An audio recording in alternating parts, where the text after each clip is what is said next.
All right, so today we're going to talk about solubility, and solubility is one property of solutions. Remember that a solution is a homogeneous mixture of a solute and a solvent. The solute is present in the smaller quantity, and it's mixed in with a lot of a solvent. Now, when we talk about solubility, that's defined as the measurement of how well something dissolves in a given solute. And dissolving is the process in which a solid mixes with a liquid to form a solution.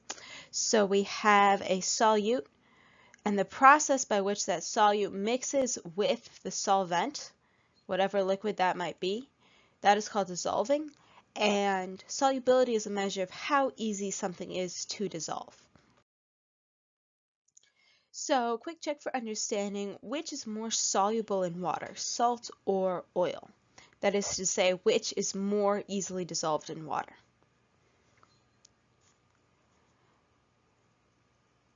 And of course, the answer is that salt is much more easily dissolved in water. It's much more soluble, whereas oil is pretty much completely insoluble. It doesn't dissolve in water at all. Now, you might be asking yourself, why do some substances dissolve in water while others don't?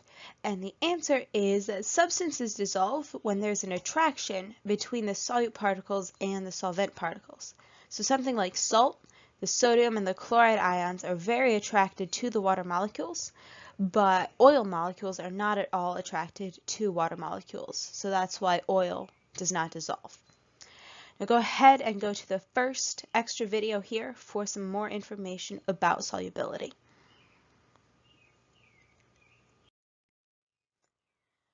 Good. So as you remember from earlier today, we did this whole lab with factors that affect solubility. Go ahead and list for yourself what were some of the factors that you observed that could influence how easily or how slowly the sugar dissolved in water.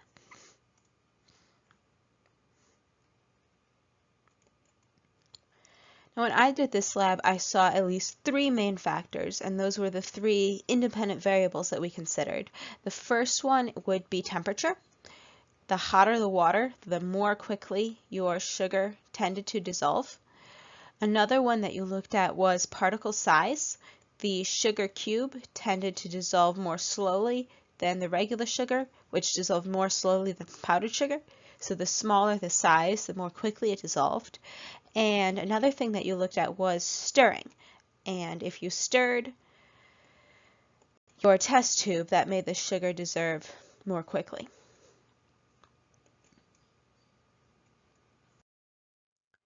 Now, of course, being chemists, we like to graph things. And so one type of model that you'll need to know for this unit is a solubility curve. And solubility curves illustrate the effect of temperature on solubility. If you notice that the x-axis is labeled temperature here, that is what these curves are comparing. And mainly what this shows us is that as the temperature increases, we see that most times the solubility increases.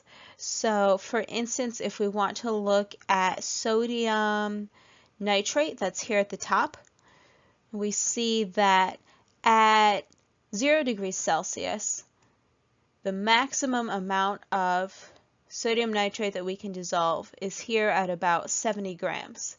Whereas if we heat it up to about 30 or maybe 35 degrees Celsius down here, at this temperature, we can dissolve 100 grams of sodium nitrate in the same amount of water.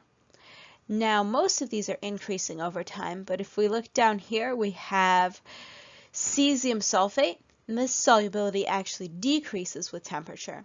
At 10 degrees Celsius, we can dissolve maybe 10 grams of cesium sulfate in 100 grams of water, whereas if we warm it up to even 60 or 70 degrees, somewhere in this region, now we're down at maybe 3 or 4 grams being the max that can dissolve. Now go ahead and watch your next extra video for some more information about how to interpret solubility curves.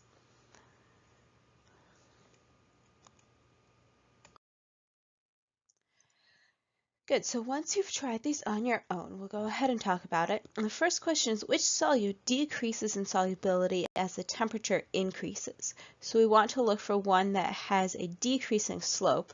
And the only option looks like this solute right here. We see that as the temperature goes up, the amount of solute that you can dissolve is actually going down.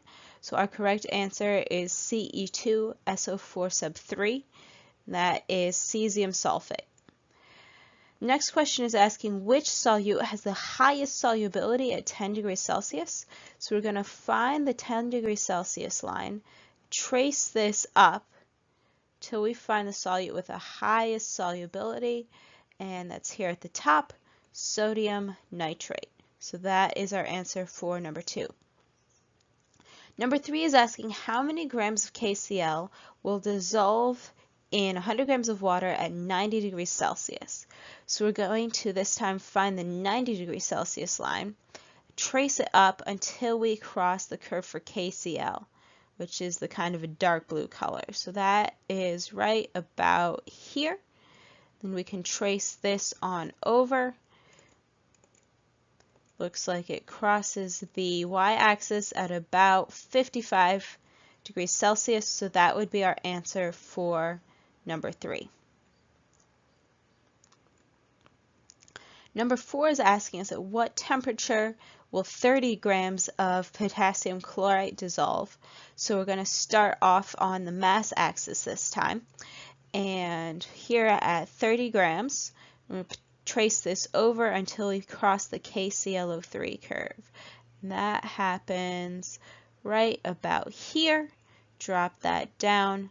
Looks like we have about 70 degrees Celsius. And the last one is asking which one has a higher solubility at 50 degrees Celsius. So we're going to find that 50 degree mark right over here. Trace this up, and it looks like we cross the sodium chloride line here at about 35 degrees, or 35 grams, but we don't cross the potassium chloride up here closer to 45.